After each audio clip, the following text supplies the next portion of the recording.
WDW and Beyond podcast is brought to you by our partners at Destinations to Travel. Having the right travel agent partner is essential to creating your perfect vacation. That's why we will always recommend you use an earmarked, authorized Walt Disney World travel agency when you're planning your next or your first Walt Disney World vacation. Our favorite is Destinations to Travel. Whether you're wanting to book a Disney family vacation or a romantic getaway for two, a destination wedding, or a cruise on the 7 seas, if Disney thought it, Destinations to Travel can handle it for you. They can set up your DVC stay or chart a course for you through Adventures by Disney. Let Destinations to Travel be your guide for your dream vacation and all of your travel needs. You can go to our website, www.beyond.com, to fill out a quick questionnaire, and within 15 minutes you will get a response from one of the great agents at Destinations to Travel. But wait, I almost forgot to tell you the best part. It's all free. That's right, your personal travel agent will assist you in setting up your fast passes, as well as all of your dining reservations, and help make your vacation a dream come true. Hi-ho!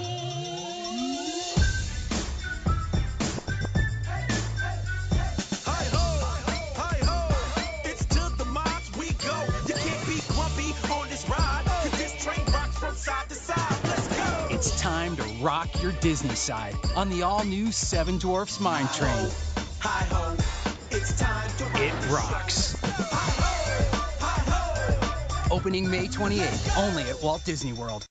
This is Tower. Launch sequence engaged.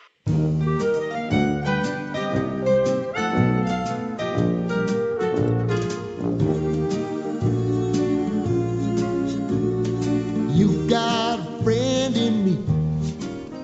Welcome to WDW and Beyond, your podcast from Walt Disney World and beyond, including Disney Parks, Disney Cruise Line, Adventures by Disney, and, well, beyond. This episode and every episode, we bring you Disney news, history, facts, and opinions while having an all-around fun and great time talking about our passion, Disney. Welcome to show number 38. On tonight's show, it's Talk It Up, Spruce It Up, or Pass It Up, Walt Disney World Deluxe Resort Edition. But before we get into that, let's go around the horn and see who we got on our cast of characters tonight. Mike, how you doing, man?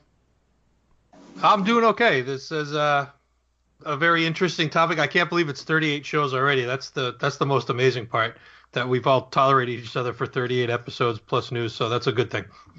It is shocking, but hopefully we've got many, many more coming up, right? Yeah, we'll see. Okay. Brian, how are you doing? Hey, buddy, I'm great. Glad to have everybody back in the studio. It's exciting. Let's get to it. And we've got the princess. We've got Shannon. How you doing, Shannon? I'm doing well, Rob. I'm so glad that you and Mike are back, and I'm glad you guys had such a wonderful time. Looked like fantastic vacations. Oh, excellent. It was very, very good, and it was very nice hanging out with Mike and his wife at Animal Kingdom. And we ended up meeting back up in Magic Kingdom then after that as we closed everything out and stuff. So But Yeah, you missed we John Stamos. I Close. I searched for him after you told me. I went looking for him both times at Animal Kingdom and Magic Kingdom and just missed him. I don't know how close I got, but I definitely closer because I never knew he was actually in the parks at the same time. So, Right. But I did my due diligence. When you sent me those texts, I went looking for him both times, but could not find him. I will admit, I did not spend a single second of my vacation looking for John Stamos, nor will I ever spend a single second of my vacation looking for John Stamos. So I will. With that out there, it was a real good time hanging out with Rob. His wife is an absolute sweetheart. She's just great, and we had a great time all day. Well, you gotta. I know that would make Shannon happy, and I know a bunch of other people that would have made happy if I could have got a picture with Uncle Jesse. So. Oh, absolutely. Heck yeah. Hey, man, I would have been happy about that. I mean, I grew up with Full House.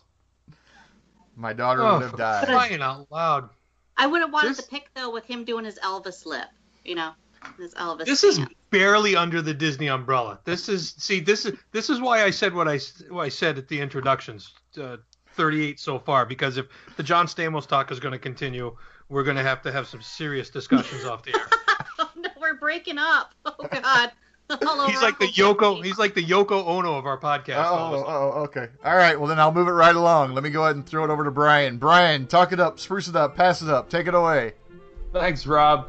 All right, everybody. Now, in this week's episode of Talk It Up, Spruce It Up, or Pass It Up, we're going to explore Walt Disney World Deluxe Resorts. As always with these shows, I will propose 3 attractions, or in this case, activities: a quick service restaurant, a table service restaurant, a signature dining experience, a signature drink, specialty dessert, a character meal, and a resort bar or lounge, and also some form of entertainment. And our panel will let you know if they will talk it up, spruce it up, or pass it up. Feel free to play along at home and let us know what you think. So right now, it's happy hour here at the WDW and Beyond Studios, and we're going to wet our whistle at a Deluxe Resort Lounge. We're heading over to Disney's Boardwalk Inn and taking a trip back in time to the Bellevue Lounge. Now here we're going to step into the quaint 1930s style sitting room where the radios play programs from the era while we enjoy an evening cocktail in a comfy chair or on the veranda. You can also get coffee and pastries served in the mornings, and board games are also available for those old farts out there. Mike, are you going to talk it up, pass it up, or spruce it up? I'm going to pass it up. As a result of our deluxe rankings, the boardwalk did not score high for anybody there. And also, if I'm going to a lounge, I want it to be a lounge. I don't want it to serve as a breakfast place in the morning or somewhere where I can play a game of Parcheesi. I want to go there, enjoy some music and some cocktails, and that's it. And Disney does that very well at a lot of other places. No board games and no scones in my lounge. So pass it up. Very nice. Now, Rob, are you as young and hip as Mike, or are you going to enjoy the 1930s and take a step back? I am going to join Mike, and I'm going to pass it up since it's one I have not been to before, and I don't really have any desire to go to it now. So they'd have to spruce it up in order to get me there, because right now I'm passing it up. Very nice. Shannon, what are your thoughts on the Bellevue Lounge? Well, in all honesty, it sounds like cocktail hour over at my grandmother's rest home that she's at. Oh.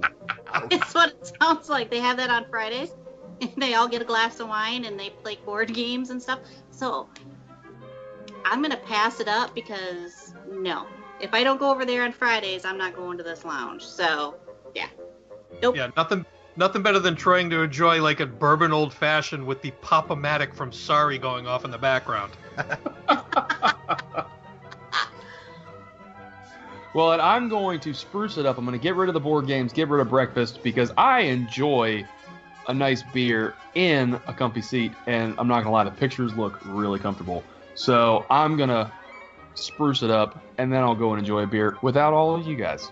See, he's going to build a bar. That's what's going to happen. Yeah, I like how he talks about enjoying a beer when the only thing he drinks is Budweiser. So? It's not like you're going to have a Kungaloosh or a High Lie on tap or something like that. So just slow, pump the brakes a little bit on that one. Hey, it's what I enjoy. It's what I enjoy. That's all that matters, right? That I'm happy. Budweiser in Candyland. Perfect. Hey, there you go. Now let's get a little closer to the sun at Disney's Contemporary Resort while we take a ride on Sammy Duvall's parasailing. So this is going to be our first activity to explore as we soar high above Walt Disney World Resort and get a bird's eye view of the magic in action. Take to the friendly Florida skies while relaxing in this parasail ride at Sammy Duvall's Water Sports Center. It's an 8 to 10 minute ride and you're 450 feet off the back of a boat. I already see Shannon shaking her head. Shannon, are you going to pass this up? I am passing that up. No.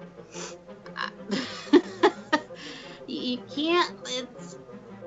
The water's murky. You're not going to really see anything like that, and you're not really up there that long. So no lounge, no Sammy Duvall parasailing. Rob, you got a grin. What are your thoughts? Parasailing is looks like fun. It's something I would like to try. I'm not going to Walt Disney World to parasail, though. There's plenty of other things I'd rather do. I can parasail at other places, just like Mike is not going to eat at the Rainforest Cafe because he can do it right in his backyard. I'm not going to parasail because I can do that somewhere else. So, Mike, are you gonna hoist your scrawny butt up there?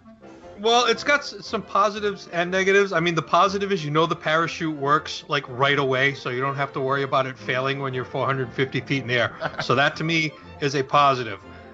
Neutral, I don't know who Sammy Duvall is. I don't know if I can trust him. And the negative is I'd need a guarantee that not 1 square inch of my body is going to touch that bacterial frap of a lagoon as they bring me back to the boat. So I'm on the edge, but I'm going to say pass it up because I don't need to get, an amoeba in my system or something like that. I'm pretty sure they can guarantee that because you land on the back of the boat.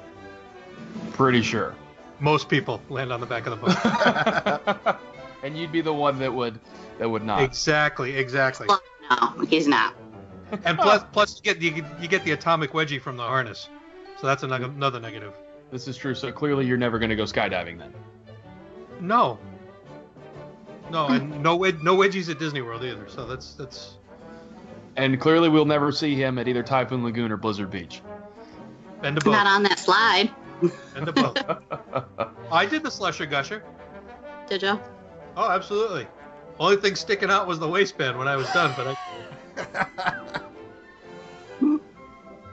Well, I'd talk it up. I mean, it's a unique experience if you're there, especially for the people that are there on extended vacations where we have relatively short ones. It may not be the best thing for us to do because we're enjoying the park so much, but for those who are there for a week and a half, 2 weeks, and are looking for something extra to do, sure, why not? I think it'd be a fun experience for some people. So now we're gonna stay. Do you have the price on that by chance? It was not listed online. Exactly. If you have to ask, forget it.